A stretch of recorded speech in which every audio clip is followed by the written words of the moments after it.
So today we are delighted to welcome Hannah Sward in conversation with Amy Dresner to talk about Hannah's new book. It's my pleasure to introduce both of them to you today. Hannah Sward is a writer based in Los Angeles, and her work has appeared or is forthcoming in numerous literary journals, such as Black Mountain Press's Halcyon, Red Wheelbarrow, Other Voices, Hypertext, and Word Riot, to name a few. She's been a regular contributor at the Erotic Review since 2015, served as editor and columnist at 3rd Street Villager, Los Angeles, and is a contributor at The Fix and Your Tango. Hannah is also on the board at Right to Write Press, a nonprofit that supports emerging writers who are incarcerated. And of course, we are here today to talk about Hannah's new memoir, Strip, which you can see here, and I will hold it up to the screen so you can see the cover. I wanted to start by reading this blurb on the front by Melissa Broder, which describes the book as arresting, weighty, and visceral as hell, which is, I think, a great way of just sort of introducing what this book is all about today. Strip tells a story of trauma, drug addiction, and recovery that feels nearly mythopoetic in its journeying from the realms of innocence to dark existence and beyond to a world of empowerment. And mythos, of course, that encompasses sugar daddies, silent gurus, and drinking in the CVS bathroom after therapy sessions. Painstakingly honest, often humorous, Strip is a heartfelt memoir from a thrilling, gifted voice, and we're so pleased to have Hannah with us today. And leading our conversation with Hannah is Amy Dresner, a journalist, author, and former comedian, as well as a recovering addict and alcoholic. She has been a columnist for the addiction recovery magazine, thefix.com, since 2012, and has published articles on platforms such as Psychology Today and Vice. Her first book, My Fair Junkie, a memoir of getting dirty and staying clean, was published by Hachette in 2017. You can see this here if you're not too distracted by Amy's beautiful cat. Sorry. No, we love the cats. Please, more cats. But you can see the book here. Its darkly comic wit was compared to Carrie Fisher's Postcards from the Edge, and it was also described by Mary Carr as one for all ages. It's also currently in development for a TV series, so stay tuned for that. Dresner continues to speak regularly on television shows, radio shows, and podcasts in the US and Canada, and we're so pleased to have her with us today. Before we get started with this conversation, I lastly want to remind our audience of two things.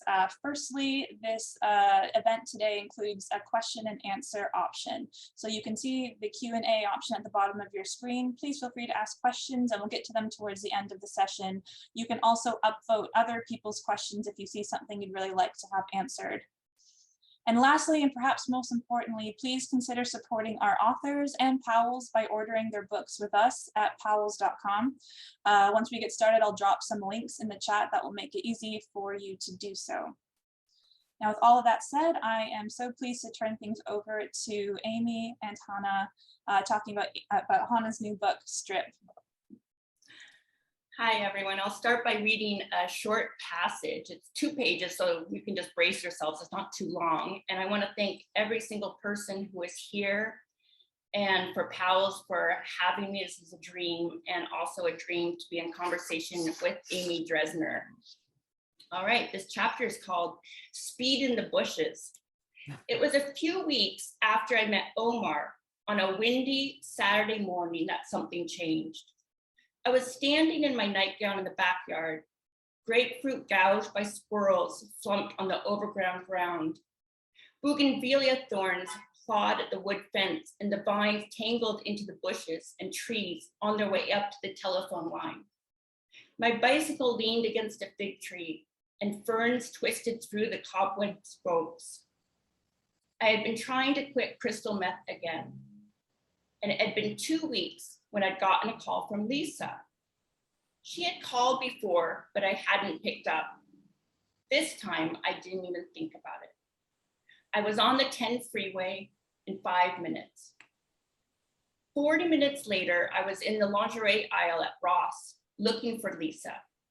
She saw me and gave me a hug as I slipped the money into her back pocket, and she handed me the baggie of crystal that was wrapped in blue tissue with a red Christmas bow.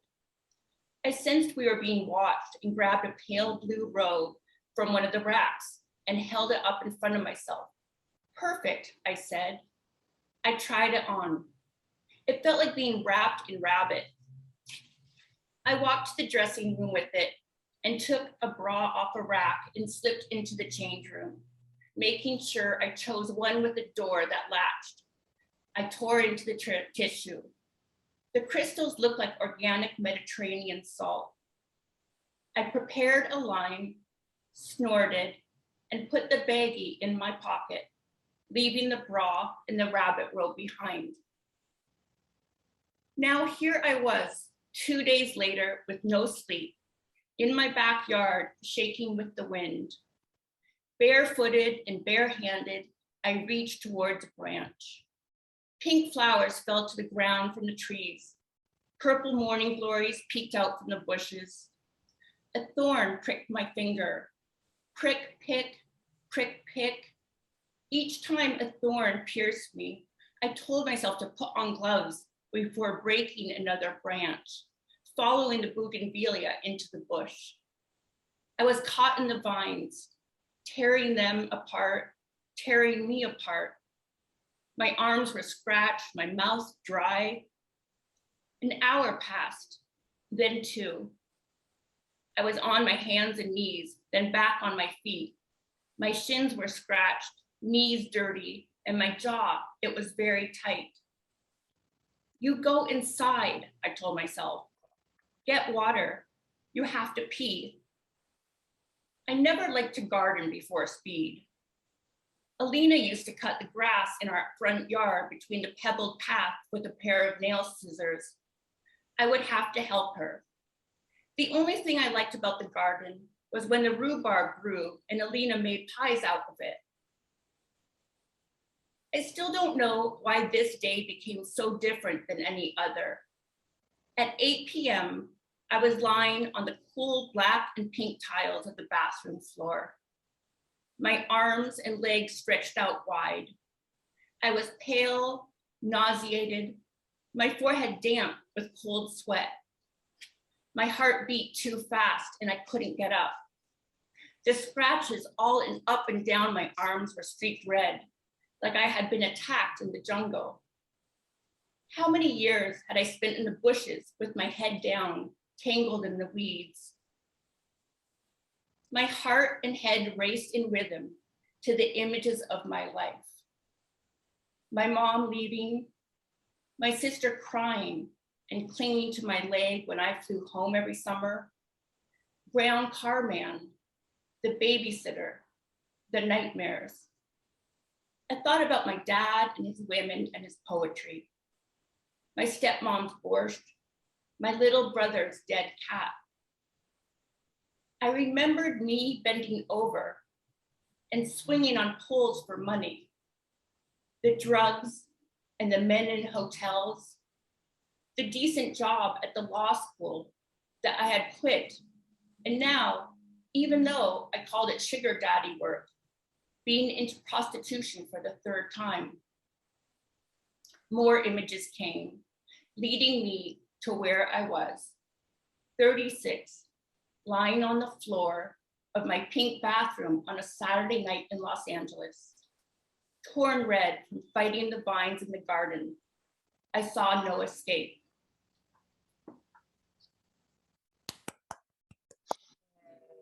Thanks, Amy.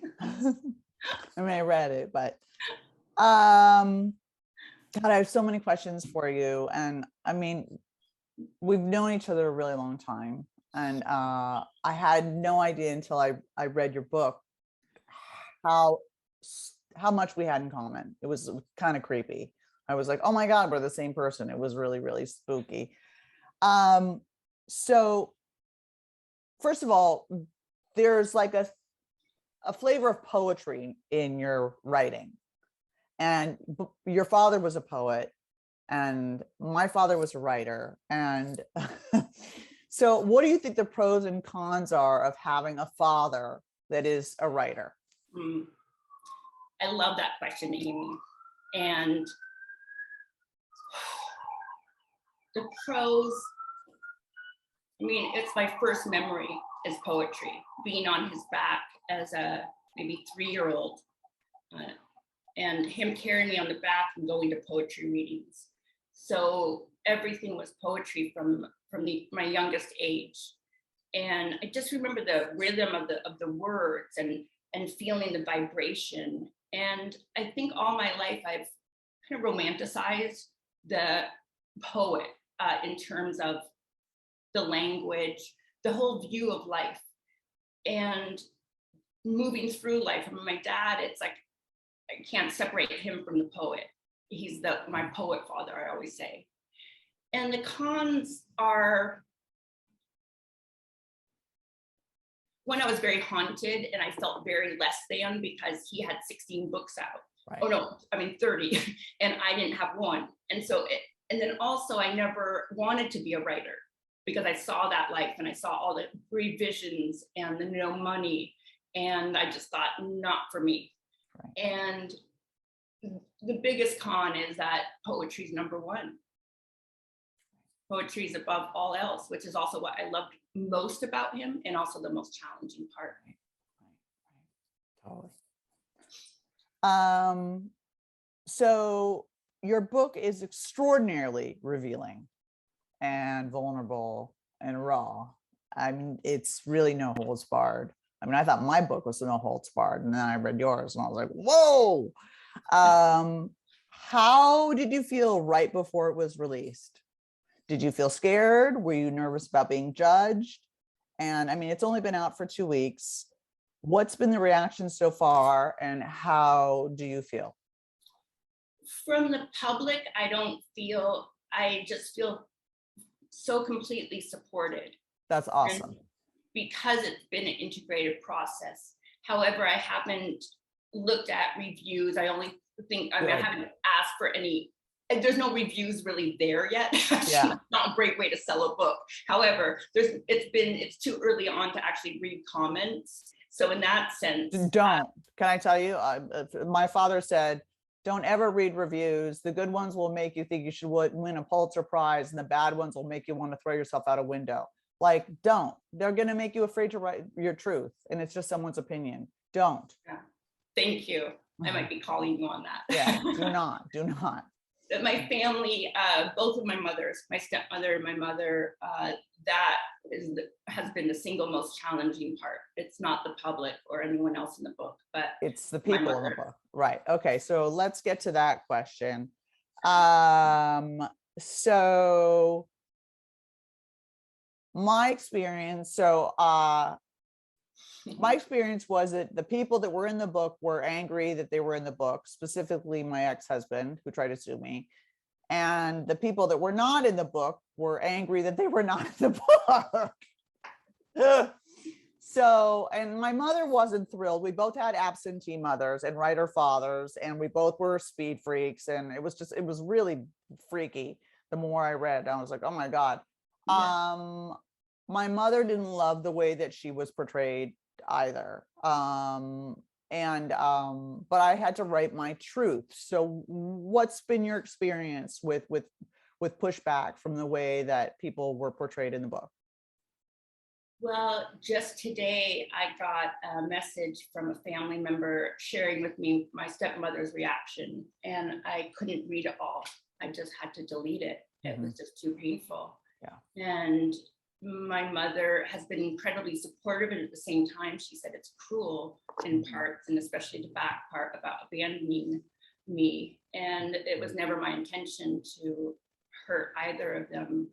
It's my story, right? My experience. Exactly.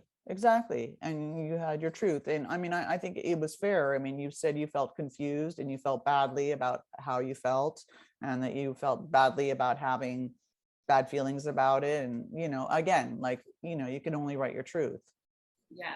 It's your story, I mean, I forget who said it, but you've got to write. I think it was, you've got to write like everyone you love is dead. And it's like, you don't make friends that way, but that's the way you really write the truth, Yeah. I mean, I always say if you're trying to look good in an addiction memoir, you're not being honest enough. I think part of it was also wasn't really thinking about publishing early on when I was writing it. So You can't, because you'll just censor the hell out of yourself. So, you know, it was in some of it taken from journals and the exact history of the sugar daddies. I'm like, yes.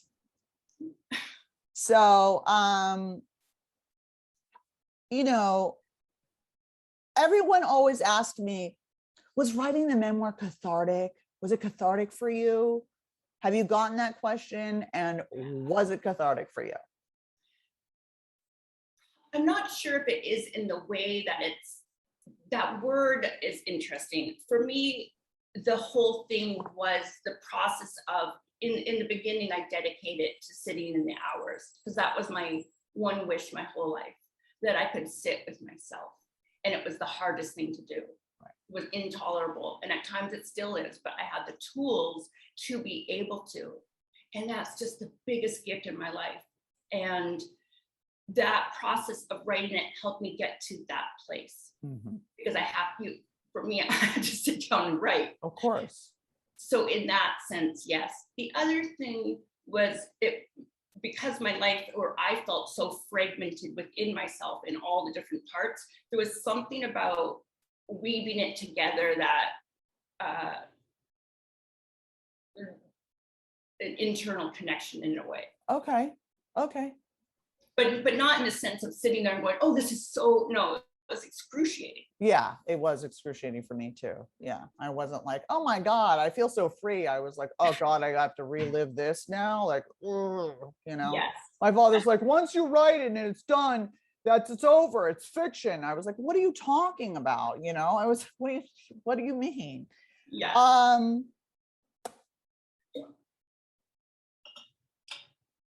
So you put so much specific detail and to set the scene, you know, and just enough to really put us there, not enough to be boring. So thank you for doing that, you know, just enough to really put us right there.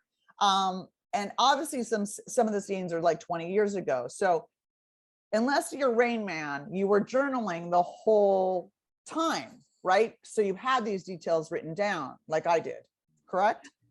Yeah, I really went through so many piles of journals, digging, looking for, and then when I would read one clue, it would trigger the memory. Right.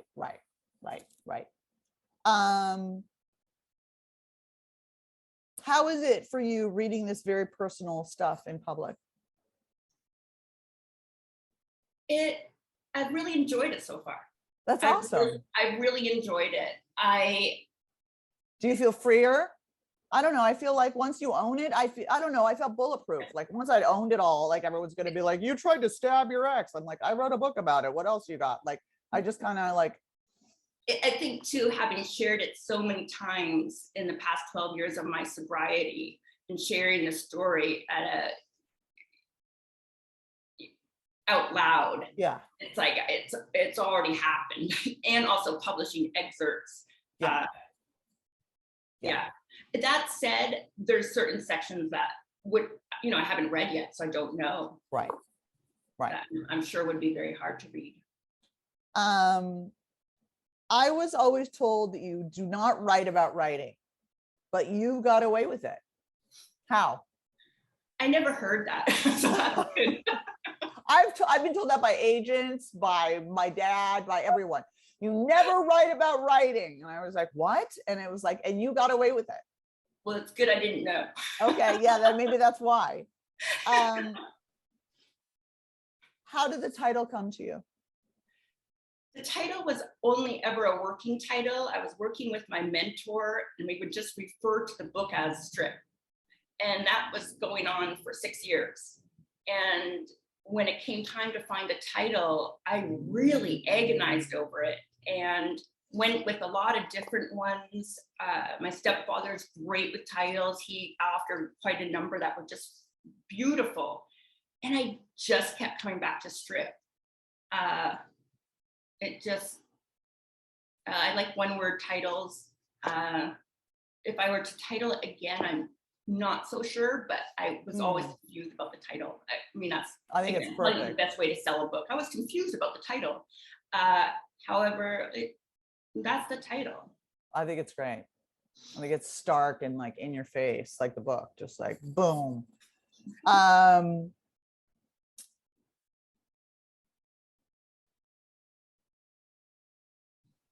So how far do you think we've come regarding the stigma around addiction and sex work? I mean, I think we've come someplace. Okay. That's such a hard question, Amy. Do you think your book will help break that wall? Is that your hope, at least? If it breaks a chink in the wall, a crack, that would be great. Right. Yeah, I think people can often be surprised, you know, looking at someone, you just don't know what they've been through. Absolutely. And in that way, the stigma where it's like, I could share my story and people are like, you don't look like that. I'm like, of course. that really has nothing to do with it. Yeah. And I think that's just so important, because especially in the world that we live in with this image, to really get to share with people what's really going on. Yeah. And even, I'll leave it at that. Okay. So we both had absentee mothers. My mother passed at the end of June, and your father recently passed also. So I'd like if we could just stop copying each other's lives. That would be terrific. I never was a call girl. I was a sex addict, so I didn't even get paid. I wasn't even as smart as you. I just gave it away for free. Well, this is giving it away in the book, but I wasn't very good at it. I didn't make that much money. I remember the Madame Ava character in there, not characters, she's real, said, Lana, she called me Lana. If you, I don't know how to imitate a Russian accent, but if you put your money away, you can make a house like all the other girls. And I'm in a 1-bedroom apartment. Yeah, those were tough scenes to read. I mean, they were very visceral and graphic, and you really described sort of the way that men smell and the way that men looked that you didn't want to be with. And it was like, you seem to be able to sort of disassociate and go somewhere else. And it seemed, you just kind of like, just couldn't wait for it to be over. Yeah, absolutely. And those were the hardest scenes to write. And I didn't write those until the first draft was done. And then, or maybe the third draft and fourth draft. And then I went in and I was able to sit with myself enough, and I had tools enough to go into that time. In fact, I had a whole exercise around it where I'd anchor before, anchor during, and after. Sounds a little crazy, but that's no, it doesn't sound crazy for otherwise me. I'd be right back where I was, and I would absolutely. Myself. Yeah, for me, that stuff was the hardest stuff to write, and it would bring me back there, and I would get really triggered and feel really like when I would like how I felt really dirty after episodes, and I would like curl up in a shower. Did you ever feel dirty, and was there a cleansing routine that you ever did, or did you just like put it in a box and just like put it away? I think my escape was with food. There's a lot of food in the book, so Dove bars, lots of ice cream, pancakes. So I would think it was eating more than I was bathing. I did feel dirty, absolutely. Yeah. So we both had absentee mothers. You talked about when you were taking classes at an writing extension, that they had a class about attachment. Yeah. So, and I don't know about you, but I have insecure attachment or disorganized attachment. I don't know. Is that what you have too? Yeah, of course. So copying you again. Copying you again. Yeah. What do you think let's just go out on a limb. What do you think about the effect of disorganized or insecure attachment and its effect on self-esteem, bad relationship choices, and possibly self-medicating with drugs? Right. Well, if I think of any sense of abandonment, the way that looked for me was I abandoned myself. And really, I feel like my book is about coming from the abandoned self back to the self. Yeah. And I can't say if my childhood had been different, if that would be different. Of course. I think everything affects everything though. I suppose it would, did that answer? Yeah, it totally answered it, you know? Yeah. So both of us switched from meth to booze. And both of us had eating disorders. So people think it's cross addiction. I think it's just addiction. It's just, I think it's any way to get out. I just think we're just addicted to out. Your thoughts on that? I agree. I don't know about the terminology, but right? Yeah, it just is an escape. Anything to escape. If it's a chocolate bar or totally sex or meth. Right. So, and you were drunk in therapy or like loaded on CVS, like cheap wine. And she let you be for what, a couple months before she confronted you? Yeah. And I had a therapist before where I would go in high on crystal meth for many years and never got called out. Me too. Me too. And my dad almost sued him. And this woman said, we can't do this if you keep coming in like this. And it felt like, I felt like she was my mom, even in a short time, and I didn't want to lose her because I really, in that short time, was attached to her. Yeah. And I heard it. Yeah. So sounds from hints like you got sober through a 12-step program or maybe AA. And I'm wondering why you didn't say that specifically. Was it out of respect for the tradition of anonymity, or because I talked about that and I got an enormous amount of backlash. Wow. From people. Well, I'm really sorry to hear that because I loved that part in your book and I've read a number of people were so pissed. For me, it just didn't feel right when I was writing. Like it was all, a lot of the writing came in the first draft, just writing in my journal, just 2 pages a day, really fast. And just so I could end it and not have to be with myself.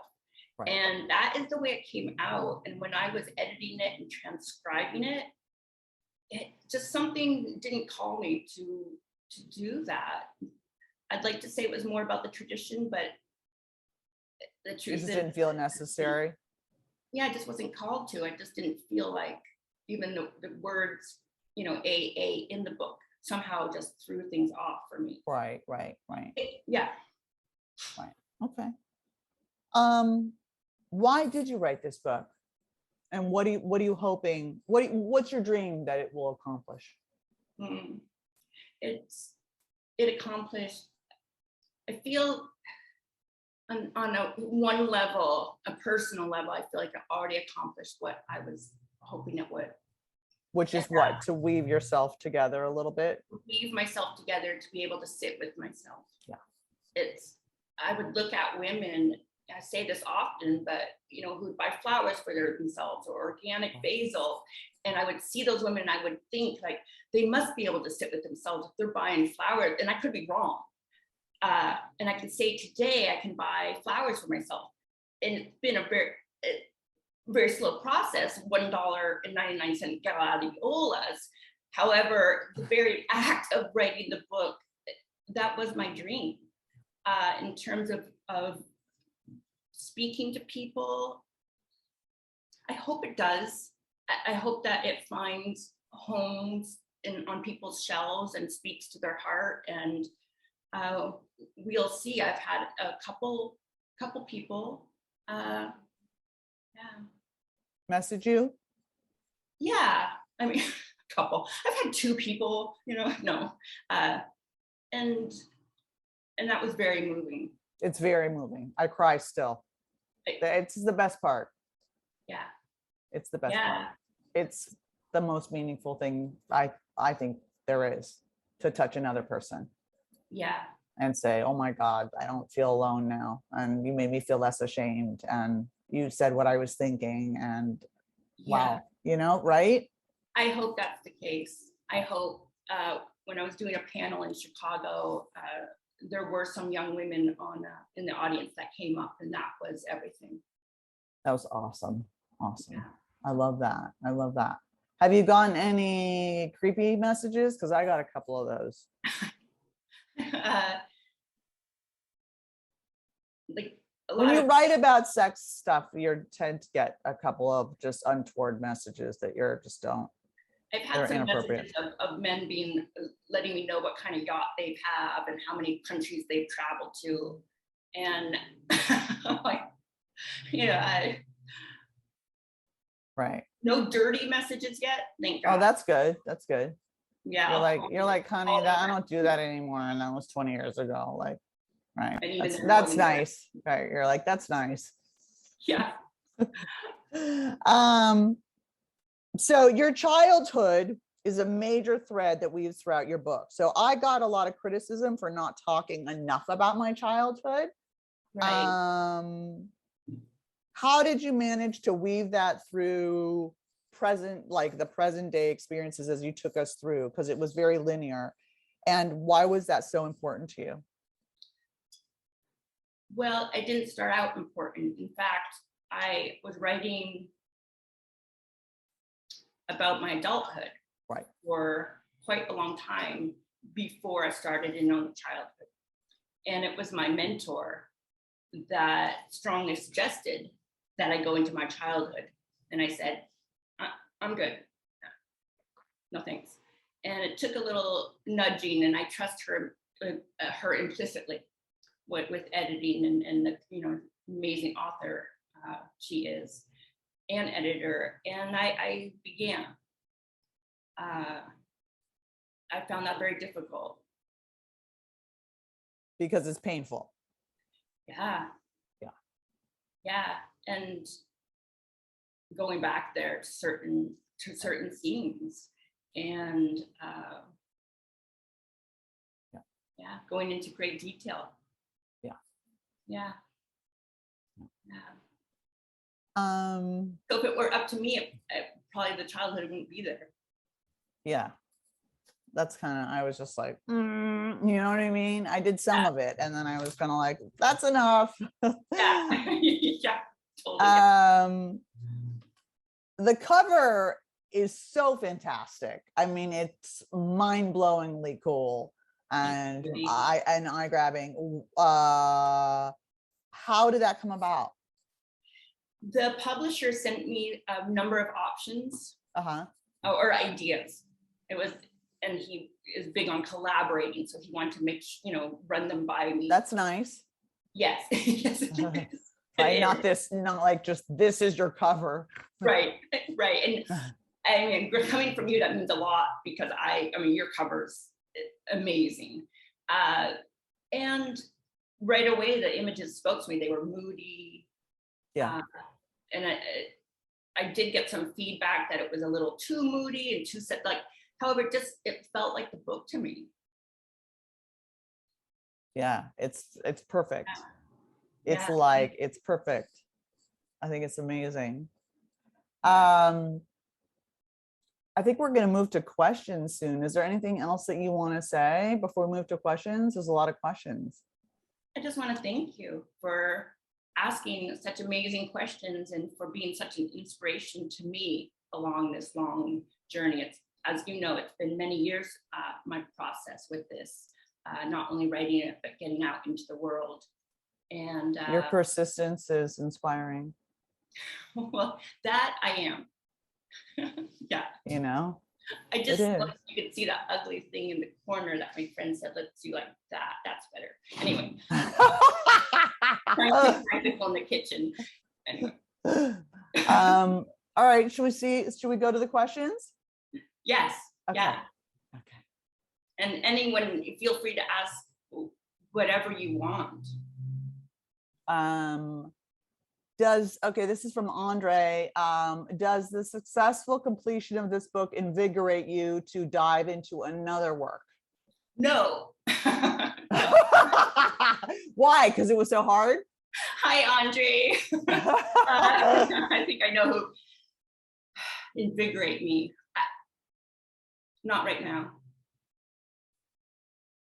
I feel very, although I am writing. So in that sense, it's just, regardless, it's what I would be doing. Right. Yeah. Right. Yeah.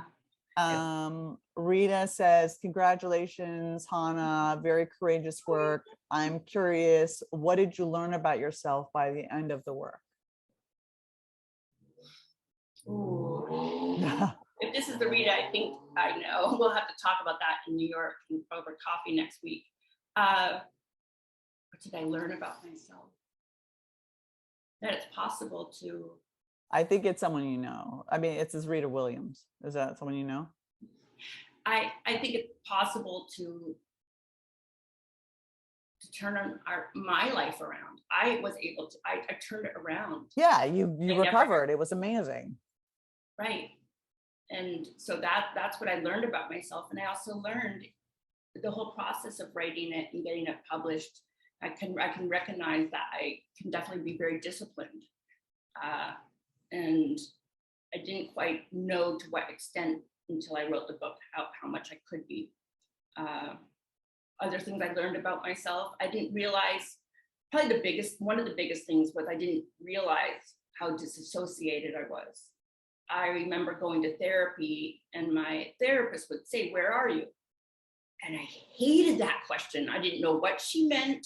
She's like, "Where are you in your body?" And I just wanted to walk out and get a new therapist. I hated it. And yet it was the same time, it was everything I wanted. So learning that I disassociated a lot, and I still do. Yeah. And recognizing that and doing the work around that. Yeah. Yeah. Oh my God, it's Angela.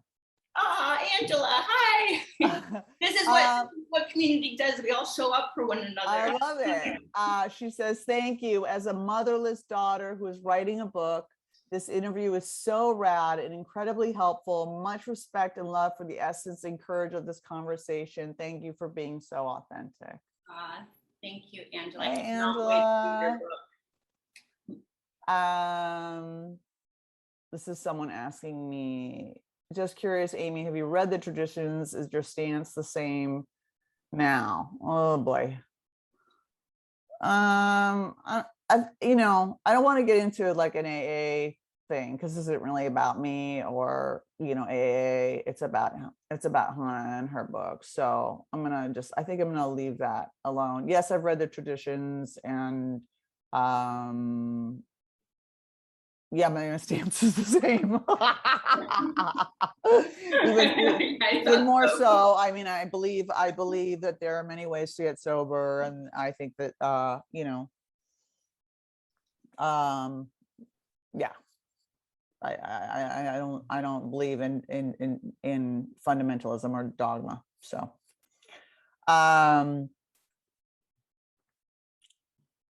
Stephanie, not a question, a statement. Please thank Hannah for writing a memoir that has inspired so many women in recovery, creative or otherwise.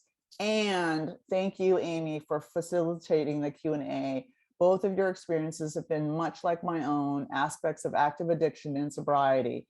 Thank you for talking about self-censorship while writing and why it's so important to write the truth for oneself Extremely helpful. Bravo, XX, Steph. Stephanie, that's really beautiful. Right? You've got to write your own truth. If you read other stuff, you'll be afraid to write your truth, and then you're And screwed. when we read other people's truth and hear other people's truth, Then you're, you know, and it's like, and like you said, like, you know, there's the part of your brain that's the censorship part, and there's the part of your brain that's a creative part. And if you're trying to create while the censorship part goes, that's why people like to get high and drunk and then write, because it turns off the censor part. So you just got to turn off the censor and just let it flow and be bad. And then later you to go on to the editing thing. I remember, and I'll make this really quick, that my mentor, I had written a scene about this man that I had been with in the Peninsula Hotel. And I brought it to her, read it out loud. And she looked at me and she said, something's missing. She was so dead on. And I was like, how did you know? And so I went home and I wrote that part that I didn't want to write. Oh. Because I had censored it out. Oh. Yeah. I Wow. was like, ooh. Wow. Good. Wow. Bobby, first off, I am so proud of you and I love you so much.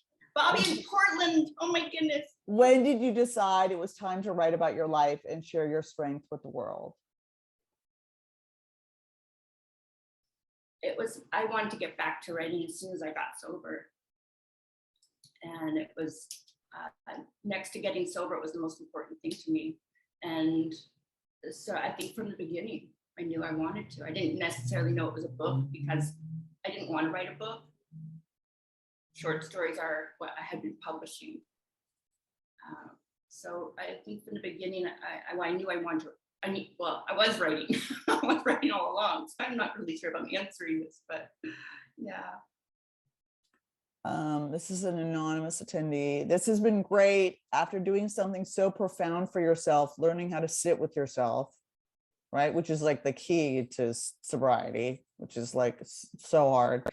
What's next? I think it's a continual process of learning and tolerating. This year has been amazing with having a book come out, but it's also been an incredibly challenging year with loss. Yeah. And moving through that and being present for it while also showing up in the world. Yeah, I don't know if I answered that. You totally did. Okay. Stop. Leave yourself alone. Rose, you said something so profound today, Hannah. I can sit with myself. I have the tools, and that is the biggest gift of my life. I also love how you talked about your journals, triggering your memory, opening up space to write and heal. Could you talk about those two things a bit more? What it is exactly to have the tools and the importance of journaling. Are you still journaling today?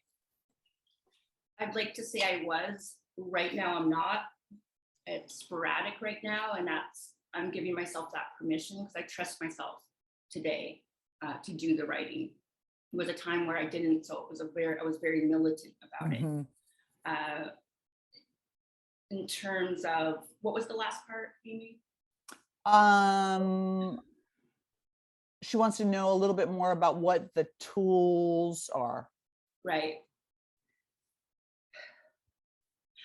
Really getting in my body. I was a little out of my body before this started today. And so I made some outreach calls, and it was reminded to me, like, where are your feet?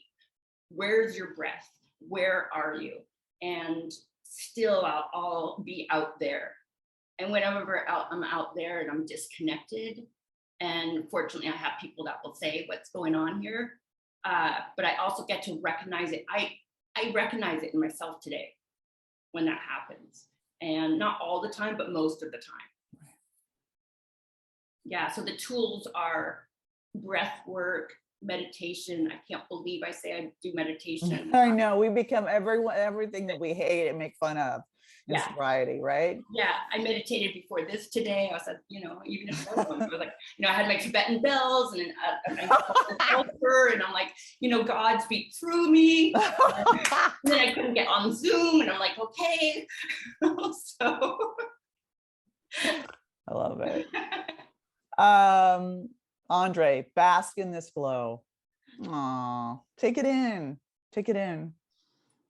It's very warm in here, so You're, you're like, it's easy to change it to Wendy. Oh, it's Wendy Adamson. Hi, Wendy. Hey, rock stars. Love both your books. Wondering how it is to shift from writing to marketing.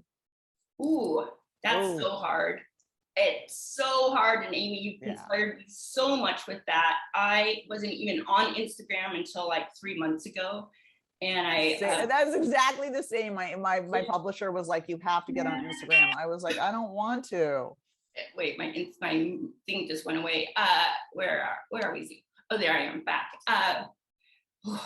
It's been very hard. It's very, my pride gets in the way where I pride myself on not like, I don't know. It's uncomfortable putting all the stuff out there. I'm way behind on posting a lot of things because it's overwhelming to me. Someone keeps calling. Hold on. All right. Yeah, marketing's hard.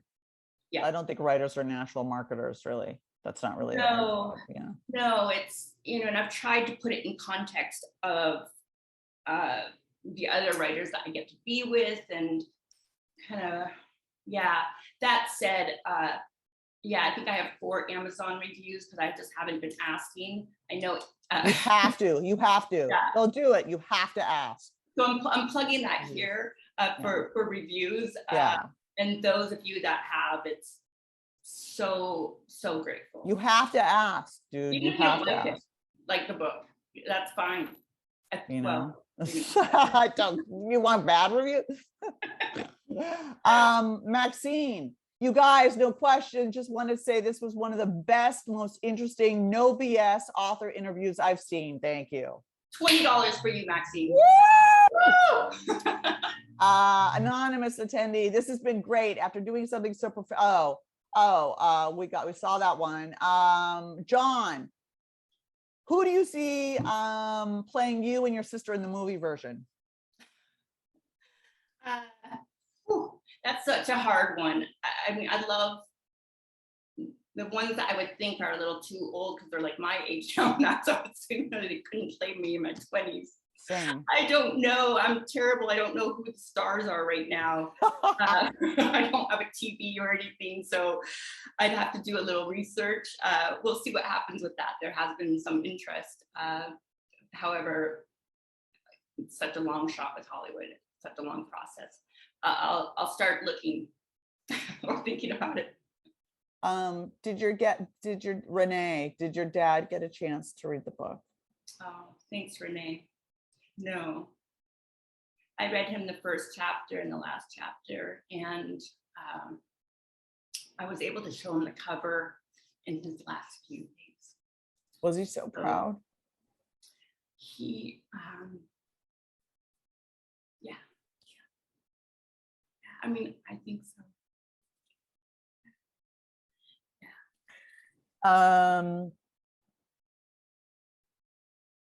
God, so many questions. John, by the way, your beautiful book made me cry.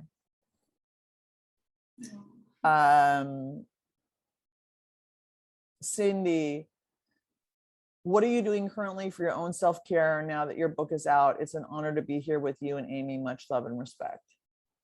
That's a great question. Thank you, Cindy. My self-care routine is, I have a routine in the morning where I wake up, I say my prayers, I do my meditation and my daily, or then I get my coffee with French vanilla creamer. People are like, that's very bad for you. I'm like, listen, I snorted gasoline. Don't worry, don't worry about and gun bluing. Like, really? Like, I'm like, I know when people are like, that's vaping's bad for you. I'm like, I smoked gun bluing and shot coke. Like, I'm not really worried about it. This is all right. Yeah. And then I do my daily meetings. I get to meetings. I have my sponsees. So someone was made an outreach call today, and I felt very busy. I didn't want to take it. It was the perfect moment. I needed to get outside of myself, that self-care, but also balancing that with, I'm the kind of person that needs a lot of downtime, and I'm not having that as much right now. So I'm finding those spaces. And especially with traveling, it was very important to get to meetings for me, and making sure that I'm eating right, except in Chicago, my publicist had caramel in the freezer because that's how she rolls. And so I let myself have that and ate waffles. I got a little off subject, but that's all self-care to me. I don't know how, it's 5:52. We've got so many more questions. An anonymous attendee, I loved when you said that was my dream, to be able to buy flowers for myself. And then you said how meaningful it is when you inspire others to grow, write, heal, accept themselves. Just want to say, wow, great work, Hannah. Thank you. I love the statement to write as if everyone in your story is dead. I've been really working on doing this because I've had lots of life experience so I want to write about. I've debated whether I should do the book as a memoir or as fictional story. I think a memoir takes more courage, and you are obviously very courageous. I wonder if you ever considered doing a fictional story based on your life instead of a memoir. That was one of the questions from your publicist, if you were going to do this as a fictional story instead of a memoir, because it's so personal. Yeah. Not really. I felt like I needed to write, in order to write it, I needed to write it from here. And for me, that was the memoir form. Yeah. Right. Same. Yeah. You know, even though I wasn't stoked and haven't had a date since my book came out. I'm like, I promised to use chopsticks. What? I know.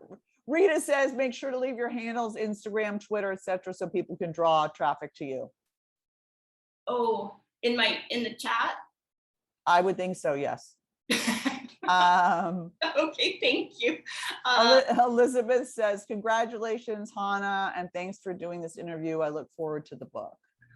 Thank you. I'm writing my info here. Mason, congratulations on doing all the work for marketing your book. Was there any seminal moment in your childhood where you discovered all the negative energy came from? Where you discovered it? Was there a moment in my childhood? No, it was just so cumulative, and yeah. Someone asked us what helped us both recover from our eating disorders. This is a very strange answer. I'm almost hesitant not to say it. I think I ate whatever I wanted so much on meth and didn't eat that by the time I became, you know what? That's actually not even true. Like, wait, that doesn't even make sense. I'm like, what am I saying? The truth is, like, I can't live with sugar in the house today. I just can't do it. Like when if I've dog sat for friends, I'm like under one condition: no sweets in the house. And one of my friends disobeyed me, and I said, "That's it. No, I have to." And this is really embarrassing to admit, but my stepmom actually sent me a bunch of delicious chocolate the other night from Newfoundland, and I ate half of it, and then I threw the other half of the chocolate bar out the window. So I still have some issues, Right. But I do eat healthy. I don't do any diets, anything like that. And Right. I feel like I'm at a point where I'm like, I don't think it ever goes completely away. Right. Yeah. You know, Four and I packs. was working with a nutritionist, and then I found crystal meth, and then I was like, this is way better way to control your feelings. I was like, and then that was it. But you know, during stress, I tend to restrict. Right. You know what I mean? Mm-hmm. So I don't, and I try not to weigh myself or whatever. Like I'm underweight now. It's like a problem since I got my heart broken. Like I kind of just like, you know, so. Yeah. Well, I'm not underweight, but but I did, because I allow myself to eat quite a lot more whatever I want. We're gonna close with this one. How long of a project was this? Also, your writing is clear and straightforward. Is that your voice, or did you edit quite a lot? I think it's just the way I write. Amy knows. I mean, even when I look in journals, but I definitely edited, absolutely. And What was the other question, Amy? Did you? Oh, how long did it take? How long did it take? I Yeah. began this when I was, the whole process 10 years. Not necessarily 10 years to write, but from the point when I began writing again to publication. And I think that really, you know, I would like to write an article about that, because I hear so many people's processes like that. And I think it's also important to share the ones where I lost hope so many times. I just lost hope. What are some of your favorite authors, poets, and books? Just rattle off a few, and then we gotta turn it over. Well, I love Mary Oliver. I love May Sarton. I love my father. And those are poets. I mean, I'm a poetry girl. And yeah. So. Nice. Wendy says, "Love you." Okay, I think we're wrapping up. Do we want to turn it over? Yeah.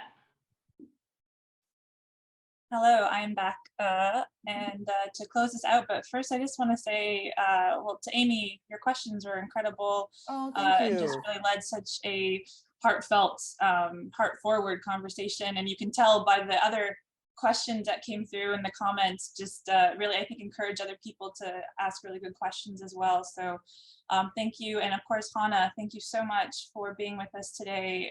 Just on behalf of Powell's, it's a real honor to have your book here and to get to talk to you about it. And yay, you guys, get it.